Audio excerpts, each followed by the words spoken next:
You know Gray Bar for electrical parts, but there's one more thing you may not be thinking of us for that can help maximize your next project's total value.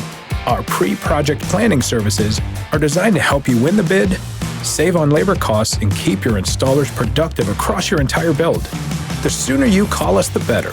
Because when we're there from the beginning, we can anticipate your needs and help you solve problems before they become problems. Yep, Gray Bar does that.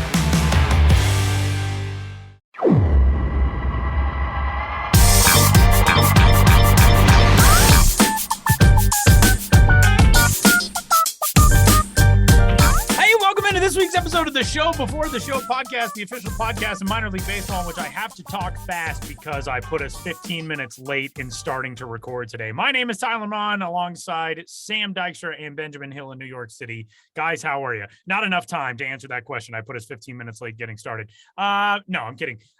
What's going on? How are things in the office today? Things are doing very well. Sam? Things are great.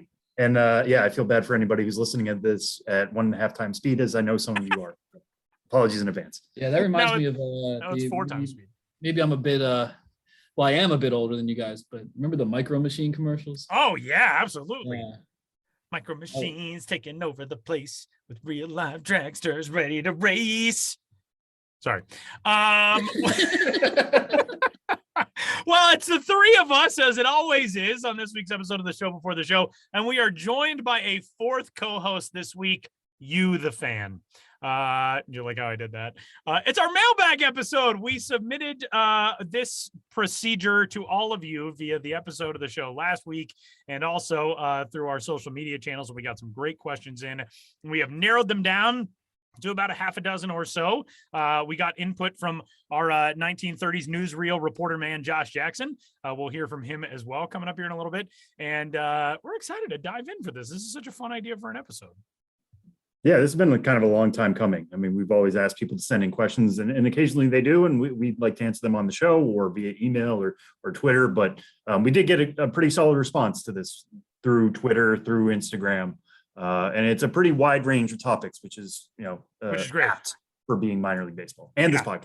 It isn't just, who is the best pitching prospect in the Blue Jays system, or what promotion are you most excited about this year? We got stuff from all across the minor league baseball gamut, and we are excited to dive into it. Should we kick it off? Should we roll? Yeah, let's roll. I will briefly say, though, that we do have an email address, right? We do. podcast@milb.com.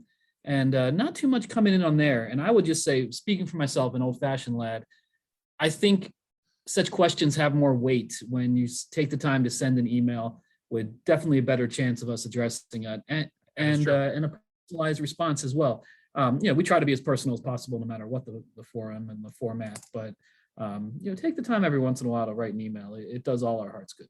And it enables you to give more background on the thing you want to know about, and it gives us the ability to answer more in depth on things like that. So yeah, podcast@milb.com. We do get a good amount of emails to that email address. They're just generally trying to send us like pizza ovens made in China or things. We get a lot of like spam, like, would you guys like to purchase these, I don't know, boat propellers? Like, it's a lot of stuff. And I'm like, where do these bot email accounts from manufacturers overseas, where do they get our email address and think like, yeah, we're gonna get some money out of these fellas? I don't get it.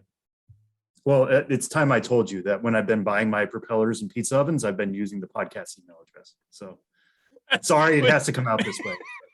When Sam is, people have food trucks. Sam's got like a brick oven pizza boat. And he's been stocking all of that by using podcast@milb.com as his confirmation email address. Well, now we know. Yeah, the previous centuries had rum running, where people were bringing rum all over the place. I'm just bringing high quality pizzas to all the islands of the upper Northeast. Yeah, Sam is slinging pizza. That's the name of his pizza bar. His new establishment, and a floating establishment. And franchisees, get in touch if you would like to run your own pizza barge location, which of course could dock at many locations. It's a great concept. Exactly. It's a mobile aquatic pizza phenomenon. It's we're breaking new ground. That's the All right, dudes. Well, let's dive in on the first ever mailbag edition of the Show Before the Show podcast. We are going to kick things off with the most important question that pertains to minor league baseball in 2022, which comes to us via Tom from Instagram, who asks, quote, "Are they going to play baseball this year?" And the answer for minor league baseball is 100% absolutely. Opening day is coming up early April. Sam, I know this is something that you posted the other day, right after the conclusion of the Super Bowl, when ordinarily everybody would have gone off on the, it's baseball season tweets. Not exactly the case right now with the Major League Baseball lockout. The minor league baseball season is completely unaffected with the exception of players who are on 40-man rosters. Yeah. I mean, the AAA opening day is April 5th. AA, high A, low A opening day is April 8th.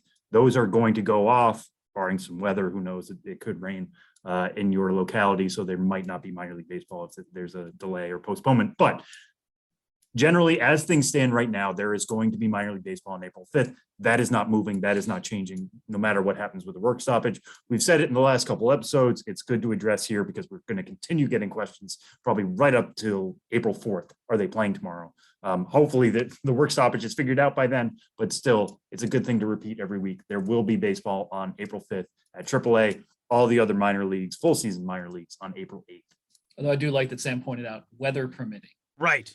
It's important for It's April. true. It is true. Like, there are going to be some places that are playing on April 5th that are going, like there's always that game in Buffalo that starts out the year. As things stand right now, it's Iowa at Buffalo at 1:00. And they do that because it would be frigid. Right. Later in the day. Now, mind you, Scranton at Syracuse is happening at 6:35. It's going to be equally cold there. That's the first game on your calendar is Iowa at Buffalo at 1:00. Kudos to the Syracuse Mets fans who are going to be showing up for that one, a season opener. I don't know, maybe they'll get unseasonably warm weather. But we also have an entirely not new anymore, it's second season, but High A West is the newest entrant onto the full season landscape. And I'm interviewing Otto Klein from the Spokane Indians last week or 2 weeks ago for our ballpark guide. We were talking about, that team has been a short season team for 30 some years. Having games in April, in Spokane and Eugene and Everett, all those Northwestern spots, those can be pretty chilly as well. But the most important thing is all of those teams will be in action when the minor league baseball season starts in 2022 in that first week of April, and we are excited for it. So with that, let's roll to question number 2 from Dax Littleton at Daxy_taxi on Twitter. Dax asks, it's a difficult thing to say. Dax asks, what all did you study in college? Gents, take it away. I went to the University of Pittsburgh. And I went there because I grew up in Pennsylvania and it was a state school, but also very far away.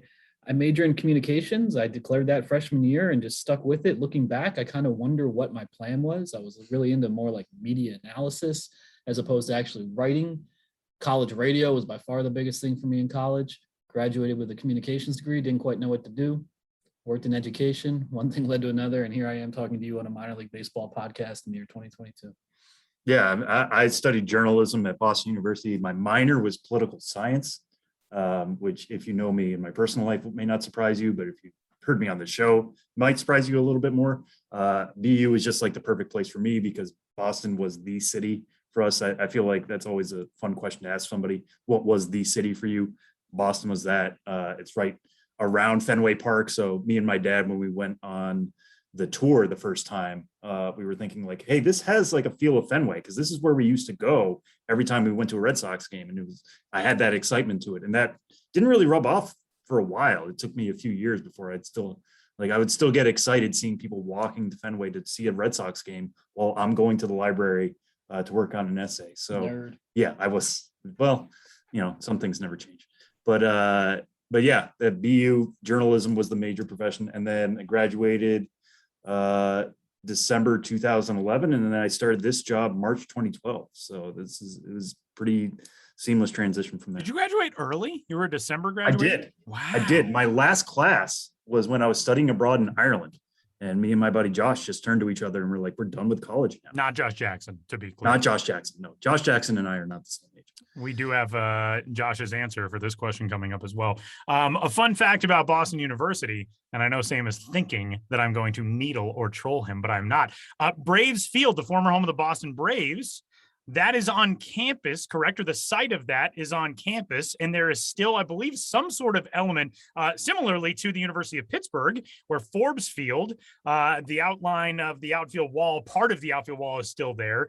Two very cool baseball history things on your campuses. Yeah, absolutely. And, I had classes in Forbes Hall, which was, partially located where that Forbes Field had been. And I would sometimes walk through campus and be like, wow, what if a Major League Baseball game was taking place right here? Wow. And of course, and what a sight too. Like you could have been walking across the spot where Bill Mazeroski made contact with the walk-off home run in the World Series against the Yankees. Like that's pretty cool. Yeah, there's still fans who gather there every year for the anniversary and listen to radio broadcast. And somehow I did not do that. But the Cathedral of Learning, Pitt's iconic building, is right nearby. And there's that great photograph of fans on the roof of the Cathedral of Learning peering way down into Forbes Field during that 1960 World Series. And it's a classic ballpark photo. And when I went to Pitt, I was actually there during the transition from Three Rivers to PNC, but the Forbes Field era was long gone. Yeah, no, Braves Field is now Nickerson Field at BU. Right. There is a plaque there that'll let you know that. It's a little difficult to find, but there is something that marks that. But yeah, I've played touch football on that field. I've covered lacrosse on that field. I've covered soccer on that field. We don't have a football team anymore, but there was an old professional football team on that played there. So yeah, it would have been cool had the Braves stayed in Boston, because we would have had a team on West Campus and a team on East Campus for the Red Sox. Commonwealth Avenue connects those two places. It would have been really neat. But That's crazy. Happy for Atlanta to have a team now in a World Series winning team, but they trace their history back to the Western campus of Boston University. One of the oldest franchises in all of baseball. That picture from the Cathedral of Learning, by the way, the perspective on that picture makes it look as though that building is 7,000 stories tall. That's a famous and gorgeous picture in baseball history. But every time I look at that picture, I'm like, how tall is that building? I forget how many floors it has, but I want to say something maybe closer to 25 or 30, but it's Okay. very narrow. It shoots straight up. And It's actually, like the Tower of Babel. It's like, yeah. yeah. And I was, involved in college radio, and, access to the roof was very much prohibited, but we had our transmitter up there. And one time, Cool. the station manager, for some reason, I got to go up there, and I remember climbing this ladder to get to the top and being like, wow, what a privilege. I get to be on the roof of the Cathedral of Learning. That is amazing. That's all I got. That is really cool.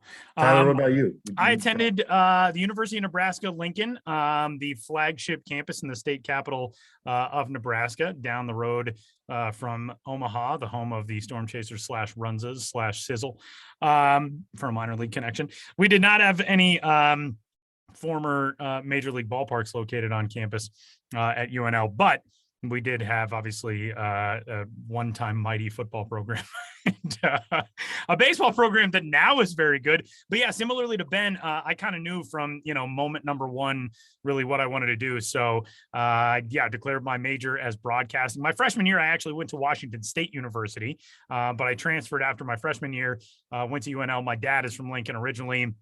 Great journalism school. So got there, did a broadcasting major at the College of Journalism and Mass Communication. I did a lot of student radio as well, like Ben. Still to this day, the largest crowd that I've ever broadcasted a game in attendance with was a Nebraska football game with 85,000 or whatever it was in that stadium for a game in which we defeated Chase Daniel and the Missouri Tigers to win the Big 12 North and then go get slaughtered in the Big 12 championship game in 2006. But it was quarterback, by the way, Zach Taylor of the AFC champion Cincinnati Bengals. So I last couple of weeks have been telling everybody, oh yeah, I went to college with Zach Taylor. I didn't know it was Zach Taylor. We were on the same campus at the same time. I think I saw him twice in person, but I get to use that like I'm somebody important. But yeah, that was my college journey. And now we turn it over to one Joshua Jackson. Josh? I always tried to avoid taking courses in mathematics, which led to my being handed a bachelor's degree in screenwriting. Upon receipt, I set out for Hollywood and showed my diploma to the guard at the gates of the Paramount Studios. He said it was a very nice diploma and sent me away. I later earned a graduate degree in writing, which has been the key to my wealth. You get a little taste for what's coming up from Josh Jackson, which we're very excited about for the remainder of the show. Let's go to question number 3 from Hudsy NH9 on Instagram. asking who is the number one hitter? And we interpreted this as who's the top hitting prospect in baseball. And we're going to turn it to our prospect guru himself, Sam Dykstra. Yeah, I mean, there's multiple ways we could spin this. Is it like the number one position player prospect in the game right now? Is it the number one prospect just on bat alone? I'll split them up separately, and I don't want to give away too many answers because we are going to be doing our MLB pipeline top 100, and this would be a heck of a way to leak who's going to be number one in that. But the debate right now, really, in baseball, and if we're just looking at position players, it's between Adley Rutschman, Bobby Witt Jr., and Julio Rodriguez. Who is number one amongst them? It might honestly come down to your favorite flavor of prospect. You got Adley Rutschman, a bona fide catcher, would be a star as a defensive catcher, but really, really good with the bat, switch hitter, former number one overall pick going back a couple of years. The bat didn't regress a little bit, but it was a little bit more challenged at the higher levels last year. Bobby Witt Jr., who came very, very close to being our only 30-30 player in the minor leagues. Another guy who could be a star defensively at shortstop. They might have to move him over to third base, the Royals, just because of positional needs, but killer arm, all 5 tools are there. I've heard both the speed and power could earn plus grades. I think the power is a little ahead of the speed myself, but still all of the pieces are there. Julio Rodriguez, if we're looking at just the bat, I think I will bet on the bat of Julio Rodriguez above the other guys. We saw him hit everywhere he went last year, and that included the Olympics. He can hit for power. He can hit for average. He shows an approach that's well beyond his years. The biggest question with him is, yes, he can play some center field. I think he's more likely to stick in right field, which hurts his value. Adley and Bobby Witt Jr., we're talking about guys who are bona fide up the middle prospects. So there is a debate here. If we're betting just on the bat, I think Rodriguez has a better chance to maybe someday win like a triple crown, something like that. But I do think Bobby Witt Jr. is right there with him. And then it's Adley Rutschman's glove that brings him into that conversation. So these are the 3 guys we're talking about. You have to tune in when we do release our number one rankings, where we stand on who is the best amongst those 3, but it is very, very close. And those 3 guys are in a tier all their own. So there you have it. The unparalleled analysis of Sam Dykstra as we get closer and closer to the start of this 22 season. Let's move on to a culinary item on our checklist today, which comes to us from Patrick Lyons at Patrick D. Lyons, Lyons, not Patrick with some lions, on Twitter. What food identity logo would you most like to eat? I love this question. Ben, let's start it with you. Well, yeah, you can go in a lot of different directions with this. I'm going to keep it simple. I grew up in the Philadelphia area. I love cheesesteaks. I'm going to put aside my celiac disease and just pretend that, we're in a perfect world. And the Lehigh Valley Iron Pigs with the Philadelphia cheesesteaks identity. I've had to make do with cheesesteak nachos is kind of the closest I can get to that flavor, but I would love to eat the full-on Philadelphia cheesesteaks and, of course, with onion, which, of course, is really, I think, the only way to do it. But yeah, I'm going to keep it local, keep it with Philadelphia AAA, Lehigh Valley cheesesteaks. I'm with you on that. Sam? Mine might be too basic, but I had 2 in mind, and one is the California burrito. I just love that look so much, the way they use it on the hat, and it has like a tinfoil aspect to it, which obviously I'm not eating, but like it makes it so much more visceral. The packaging. And it's bent in the style of California. I don't know. That just really speaks to me every time I look at it. I think like I need to get to a Mexican place right now. And the other one is the thing I actually have every day, which is the Norfolk coffee. Okay. I'm a hot coffee guy, no matter what the season is. It can be 95 degrees in the middle of July and I'm still getting hot coffee. Yeah. But like, considering that's a thing I do imbibe in every day, like that not at the same time. I don't want burritos and coffee, but coffee in the morning, burritos at night. Pretty standard.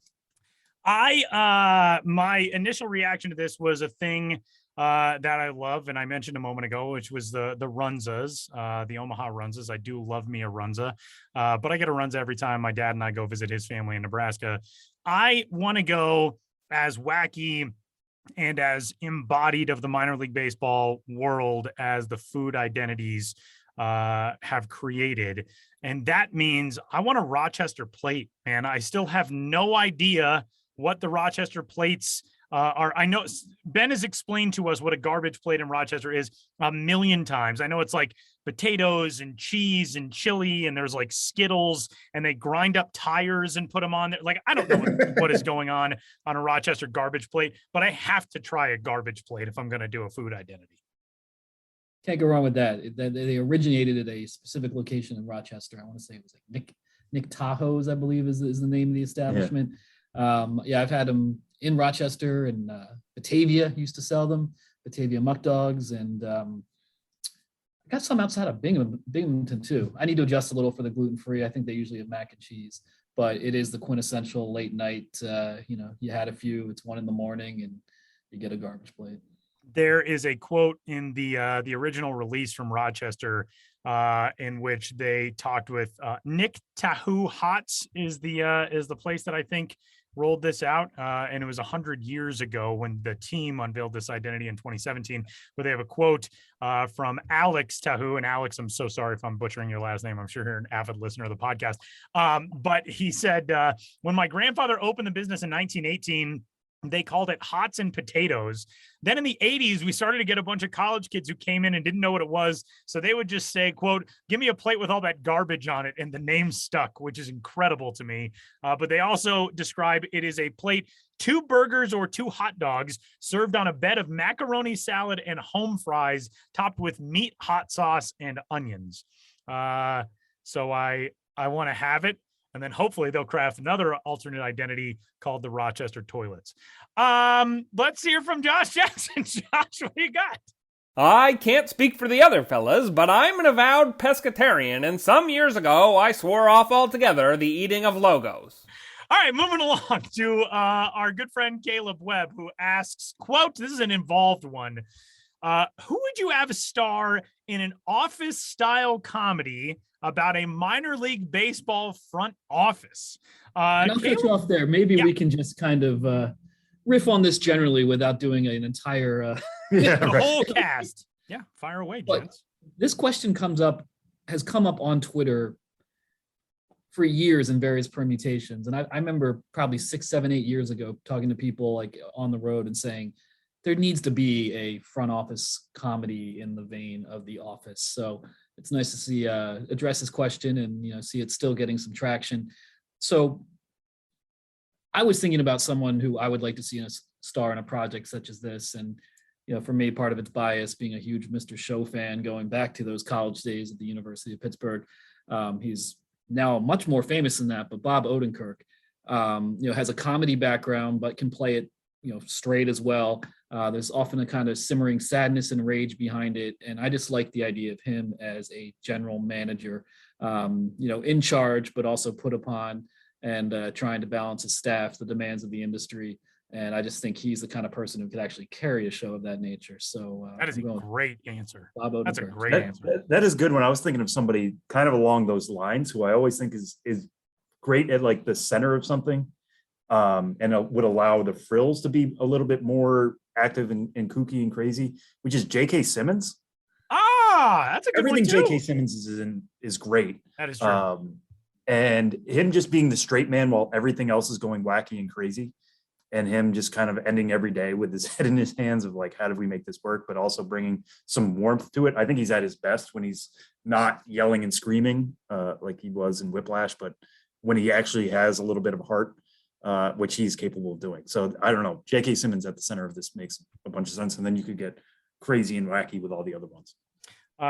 You got to go with the supporting cast only centered around his co-star in the 2014 cinematic classic Whiplash. Miles Teller just has to be like he can be the AGM and they can have a very tense and complicated relationship. I'm going with a guy who is a legendary basketball fan, so I don't know how he would feel about being the centerpiece of a baseball centric show, but the comedian Hasan Minhaj, I think, is among the wittiest, smartest, funniest people on planet Earth. Any vehicle that would put Hasan front and center, I am 1,000,000,000% on board with.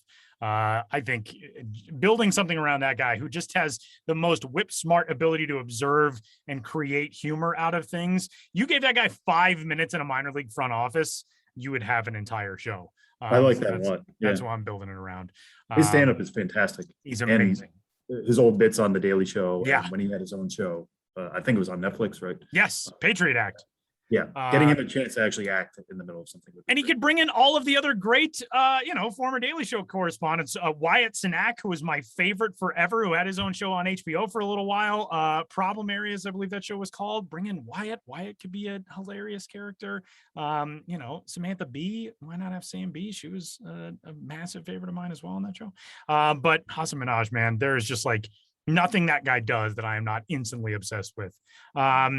Josh Jackson put in his coordinates in his time machine to go back and answer all of the specifics with this question. So Caleb's original question, he wanted us to lay out the general manager, assistant general manager, director of sales, director of marketing, and grounds crew manager, who also has some other characteristics.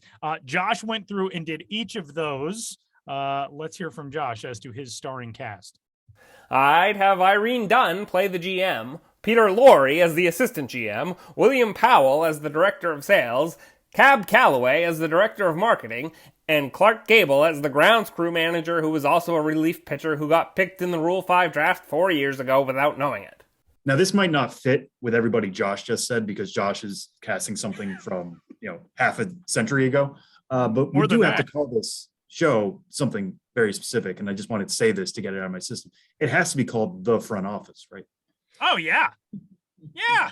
That's easy. That's like a spin-off. You don't have to pay anybody any rights, but it's very clear what it is, but also different because the word front is in there. I think it's a wonderful working title that explains the project very well, but then you don't want to be wearing your influences on your sleeve so heavily. I just want to get this shot and get my executive producer credit. So if it's the front office that pushes it over the line, fine. That is true. It would be a good way to at least get some notoriety for it and get our names, under that spot. Although I think executive producers, you're supposed to have like the money to fund something. I know the three of us don't have that. I have $5 American in my pocket right now, Tyler. I don't know what you're talking about. The CEO of Pizza Barge. Yeah. That's a good point. Sam has that pizza barge money coming in. To be fair, $5 American was like, you could pay the entirety of Josh's cast with $5 American. They could all retire on that from the 1930s. And I also want to be very clear, if the IRS is listening, the pizza barge does not exist. That's where the IRS sleuths do all of their sleuthing. They listen to minor league baseball's official podcast. Like, man, we got to go after that Dykstra fella. See, I don't know why they are also from the 1930s, just like Josh's entire cast. All right, we're wrapping this mailbag segment up before we get to our interview segment for this week's episode of the show before the show. From A_M_2_K on Instagram. Who do you think will be the best team in AAA this year, Sam Dykstra?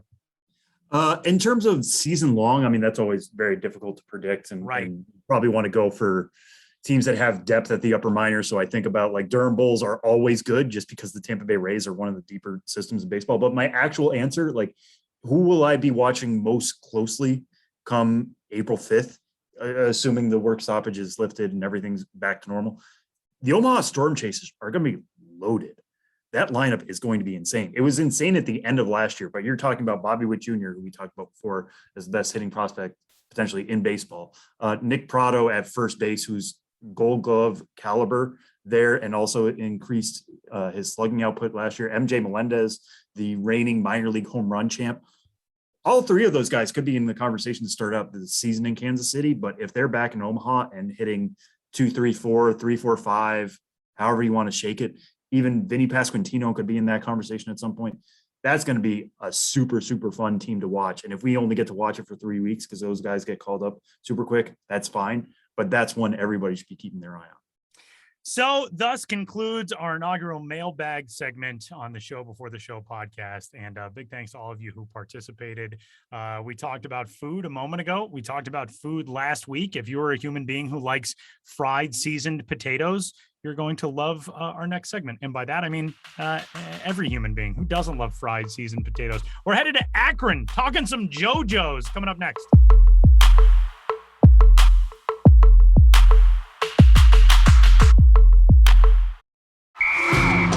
All right, listen up, nacho chips. Quiet down, crispy potatoes. This is the moment Velveeta's been preparing you for, and you're not about to crack under pressure. Today's the day to go all in on the drip. Velveeta's Heat and Eat Queso is the MVP of any game day spread, so stick by them, and you'll be golden. Now get out there and make delicious history. No tailgate party is complete without Velveeta. Well, as regular listeners of the Show Before the Show podcast are aware, we love to talk about minor league promotions in general, but in particular, minor league baseball alternate food-themed identities. And last week, one was announced that is my type of favorite food identity because it's one that I never heard of before, and one that I think most people in America have not heard much about at all.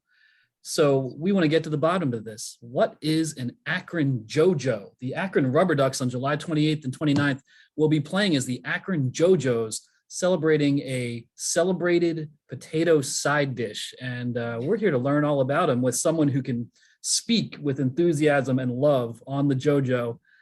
Akron Rubber Ducks GM and COO Jim Pfander, thanks so much for being here today.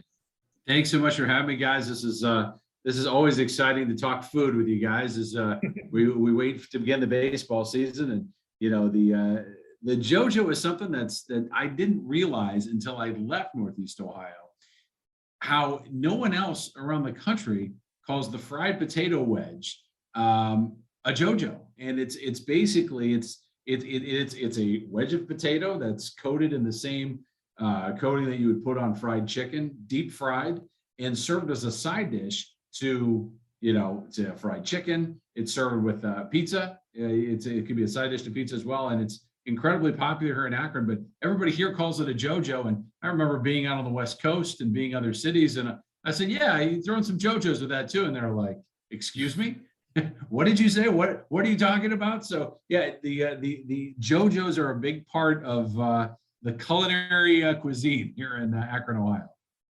Yeah, well, I want to get into a lot of things regarding the JoJos, including who has the best JoJos, but let's talk about the promotion you're staging. Obviously, you've already unveiled the logo. What were the front office discussions and brainstorming like in terms of putting this together and deciding, yeah, we're going for it, we're going to become the JoJos? Well, it's funny. This whole conversation started years ago. We were at an all-star game, I believe it was in Trenton, and we're kind of getting together. If you've ever been to New Jersey, they're very excited about their pork rolls, and which are delicious, by the way. But it is definitely an East Coast. I think it's kind of a Jersey thing, and it kind of led to a discussion with us. Is that, boy, there's what do we have in Akron that's unique, and what do we have that you might not find anywhere else in the country? And so it was really from Trenton's pork roll night that kind of got us to think about what are some things in Akron that are unique, and JoJos were the first thing that came to mind. And I can remember telling the story about trying to order JoJos, and people looked at me like I was crazy. It was like quoting Beatles lyrics, like what was wrong with me? And it was like, no, this is an actual thing. So we started that planning process, and we started, okay, here's some ideas for down the road, and here's some of the things that we've done. And we had done some rebranding back in the 19 season. We were the Akron Screamers after some of our crazy extreme food items that we serve at the ballpark. And then we said, well, maybe there's something regional that we can do. And so everybody started kind of throwing out ideas as we're sitting around the table, and JoJo's definitely came up. There's a couple more that we have in our back pockets that we'll be maybe doing in subsequent years as well. So I can't leech in on all the secrets just yet. But the JoJo was one for us. We said, why? It is so unique. And everybody, as we went around the table, said, boy, once I left Akron or once I was out of the state and went somewhere else, they don't call them JoJos. So it was just kind of a fun conversation. It kind of built upon itself. And then, Kyle Hicksonbaugh, who oversees all of our promotions and our marketing here, was like, boy, wouldn't it be cool if the numbers on the jersey were made out of JoJos, and what other fun things can we do with JoJo? So it just kind of the ball started rolling at that point. And we're like, well, one of the great things is everybody has JoJos as a side dish in Akron at the different, whether you're selling fried chicken, whether you're selling pizza. And so let's invite them out to the ballpark and let's do a taste test. And we realized that we had enough material that it wasn't going to fit in one night. So we said, let's do it over 2 nights. So that's how it kind of birthed. So on July 28th, what we'll do is we'll have, area restaurants, they can come in, we'll set up tasting tables on the concourse, and fans can decide who's got the best JoJo in Akron. And then we'll bring the winner back on July 29th. We'll wear the JoJo jerseys for both games. And then we'll have that winner crowned before the game starts. They get to throw out a first pitch and really just make it a fun celebration, all things JoJo's. Yeah, and Jim, you've touched on it a little bit of like every place has potato wedges or a potato side dish of some sort. Mostly it's just fries, maybe it's crinkle cut, maybe it's shoestring, whatever. But what makes it special to Akron? I know when you guys posted it, you talked about how there were two Lebanese immigrants about 60 years ago now who kind of brought it to the region. But why have the people of Akron and that area really taken to this as well? I don't know. I think it's just one of those foods that people identify with. The story is that it started in Youngstown, which is about 30, 45 minutes just to the east of us in Akron. And then Fiesta Chicken, which is a local, a local restaurant that serves, pizza and fried chicken. They brought it to the group and they said, "Hey, boy, this is going to be something that's going to be really, really great." But the name JoJo, I don't know where it came from, but that's what they called them. I mean, it was like, "Hey, this is going to be great," and it literally is. It take a full sliced potato, they slice it up, they dredge it. And then they drop it in this machine. And it was really cool for us because we kind of got a behind the scenes tour of how they actually make these things. And they put them in the deep fryer and then they pull them out. And I mean, but it's the breading is the same thing that you would have on fried chicken. So it's just kind of a unique thing. And then the next question is, well, what do you dip your JoJos in? Because there's a lot of, different, you can go down a whole nother, tangent of what you dip in. Is it ketchup? Is it ranch? What do you dip your JoJos in? So I think it just lends itself to so many different ways and so many different ideas that kind of created just from, playing with your food that we've been kind of known for here in minor league baseball, having fun with our food. Jim, somebody pointed out to us that LeBron James recently posted an Instagram story in which he was eating salmon and I think a salad, and he had a glass of wine and some JoJos, and he referred to it on the Instagram story as JoJos and said, "My Akron people will know." I would imagine with a regional delicacy, there are always kind of those tribal elements of, well, this place is better, that place is better. What is the debate like between people in Akron versus the camps of who has the best JoJos? Oh, there are definitely sides in this equation. So that's a great question. A lot of people think they've got the best JoJos, and Fiesta Chicken was really the first. So that's the kind of the one that's tried and true. But it'll be interesting to see, as the different area restaurants kind of bring out their JoJos, on July 28th, which one's going to be the best. And I think there are camps. You got to go with the original one. Oh no, wait a minute. You got to try this one on the west side or this one on the east side. So really for us, it's going to be really interesting to see kind of who wins the JoJo battle. And the best thing is, the fans get to decide. Now, I'm sure I'll get the chance to partake in some of these different JoJos that they bring in, but the fans at the ballpark that night will decide who's got the best JoJos in Akron once and for all. And Jim, we were talking about this last week when we discussed it after you guys first announced it. The logo kind of has this Conan O'Brien feel to it. Just the animation, it just reminded us so much of Conan, and a lot of that is because of the hairdo, I think. Also the smile, if you've seen the Conan O'Brien cartoon before, he looks a little bit like that, but it's mostly the hair. You were talking before about dips and like what sauces you might use. How much of a debate was there in the office of like, do we go with ketchup? Do we go with ranch? Do we provide people with options? Like just that aspect of the logo alone, I'm very interested in.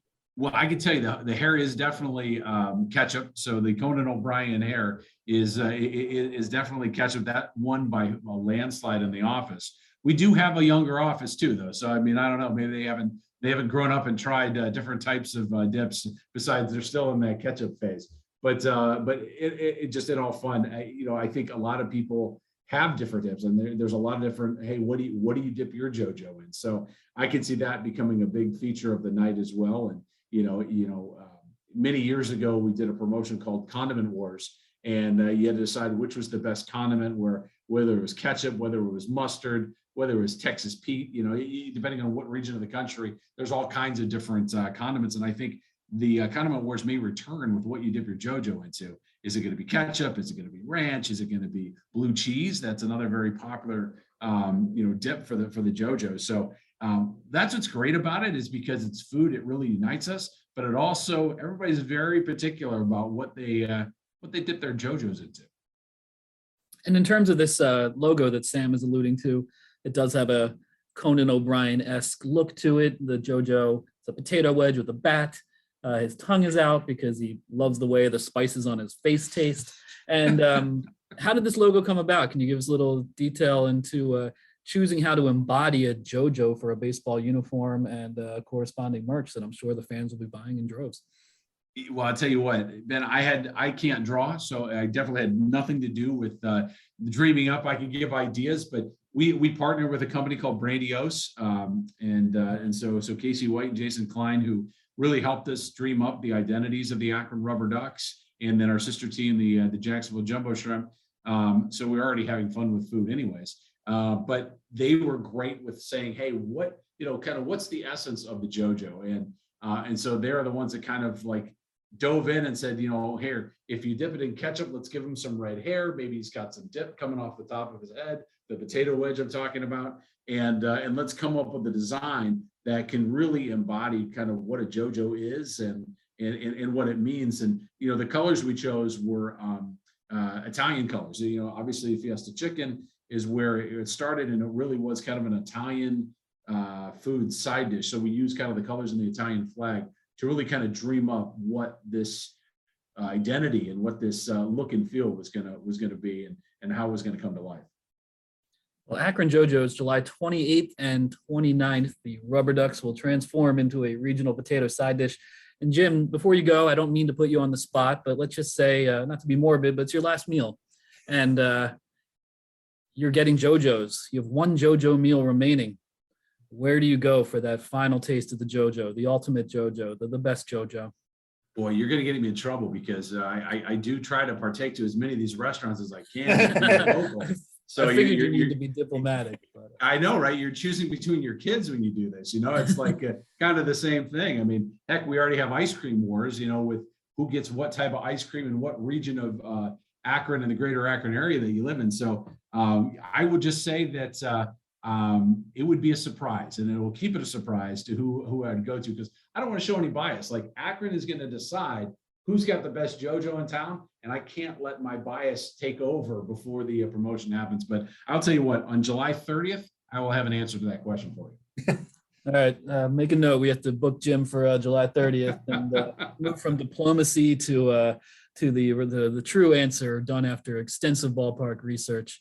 So I'm looking forward to that. Jim Pfander, the GM and COO of the Akron Rubber Ducks, thanks so much for coming on the podcast to talk about JoJo's. Anytime you want to have me talk about fried potatoes, happy to do it. So thank you guys so much for having me. I appreciate everything you guys do, and can't wait for JoJo night here in Akron.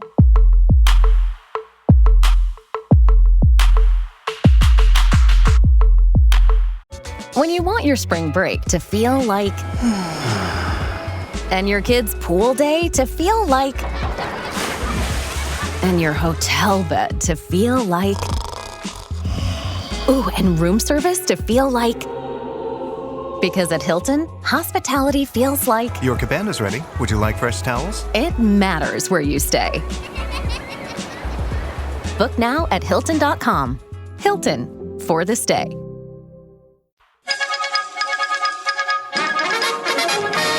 We interrupt this podcast to bring you another thrilling edition of Ghosts of the Miners. Now, here's your correspondent and host, Joshua Jackson.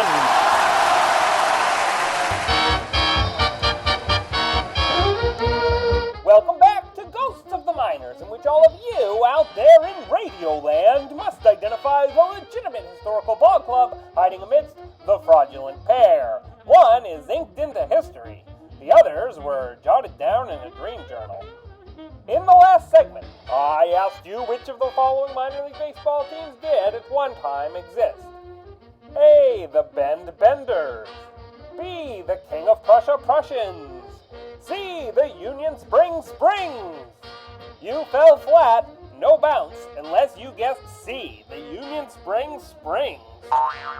Established as the Springers in the Alabama-Florida League of 1936, the club dropped the final syllable in 37 and rebranded as the Redbirds in 38. Whether springy or flighty, those teams played in the southeastern Alabama town known as a hotbed for bird dog competition since the late 19th century. But the bird dogs that bayed loudest in the late 30s weren't after quail, but fledgling cardinals. Young ball players, that is. Branch Rickey's innovative farm system made Union Springs a springboard to St. Louis from the moment the two franchises reached an agreement on April 8, 1936. And while some of the history books list 3 name changes for the Miners team over the 3 seasons, the press continually referred to them as the Springers, Springs, and the Union Spring Cardinals throughout their brief existence. By any name, Union Springs was considered an excellent amateur baseball town, perfectly primed for the pro scene when the Alabama-Florida League formed in 36 and the Springs became the boys of summer. The new baseball league will prove a great thing for the game, the Union Springs Herald reported that April. The big feature will be the entertainment it will afford the followers of the various teams, but the advanced leagues have an eye for business in going into these towns to help support the projects. Whatever help the team got from being under the Cardinals' wing, with 1 season under the belt, the Springs hoped for a little more fan support. Encouraging citizens to attend an April 1st, 1937 meeting with board members who just returned from a conference with Rickey, Union Springs' newspaper bemoaned, "It is a peculiar trait of human beings, but along the 4th of July, there will be plenty of fans who can tell you how the local team ought to have been handled. But these experts won't even take enough interest in the team now to go to a meeting." In the end, no wellspring of love flowed forth for the Springs. In the middle of the 38th season, the team's board of directors opened the books to the press and showed a bank balance of $268.94. Despite a sensational season from King of the Springs Steve Summerhill, who hit .362 to lead the league and was also tops in hits, total bases, and RBIs, the Cardinals ended their affiliation with the Alabama Birds, and a reorganization of the Alabama-Florida League bounced Union Springs for 1939. And that's the skinny on the Union Springs.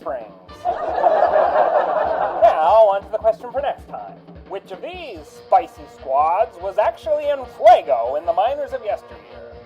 A, the Hatch Valley Chilies. B, the Paris Red Peppers. C, the Aberdeen Scotch Bonnets. Want to know the answer? Pucker up, hot stuff. Or tune into the next Ghost of the Miners. But for now, you'll have to excuse me. My producer Ben Hill is trying for a gold medal, and he hasn't got the brass.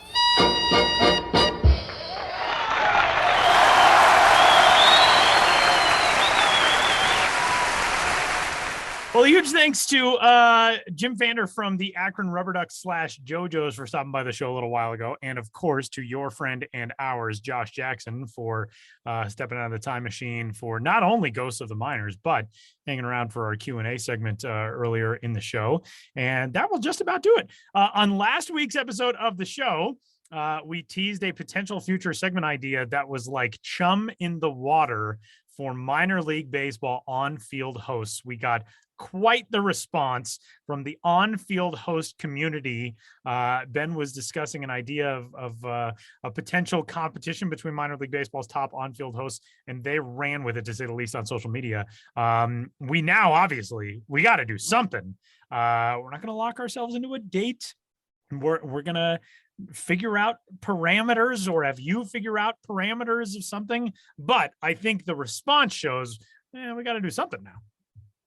I agree, but kind of like you said, Tyler, maybe we'll let the on-field host community sort of sort themselves out a little bit, and then then once we get a little more clarity on what direction we want to move, we do something. But clearly, yeah, it is a very passionate topic, and it did start.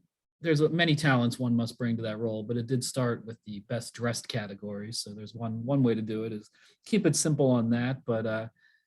Yeah, we're just going to have to let this one, play out a little bit. We're not immediate reactors. We don't need to see the clickbait headline and say, oh, that's what we're doing. we look for things with nuance and explore it from all angles and realize the best content is the content that simmers and grows and evolves and becomes something you never thought it would be when you first had the idea. Are we still talking about the podcast or something else? You know what we are talking about? You need to let the things simmer to bring out their true depth and flavor, like the good folks at Pizza Barge. Where I thought you were going to talk about Akron JoJos and like putting them in the fryer, but no, the Pizza Barge will never give away our secrets. So it's all proprietary information. I couldn't possibly comment on how long things. But now maybe we are going to throw some JoJos into this fictional pizza boat that we have sailing around the North Atlantic. But yeah, we got a lot of fun stuff coming up for you on the show before the show as we get closer and closer to minor league opening day, that first weekend in April, or the first week in April, I should say. And for everybody here at MiLB.com and for Benjamin Hill and Sam Dykstra and Josh Jackson, my name is Tyler Mott. We'll talk to you next week.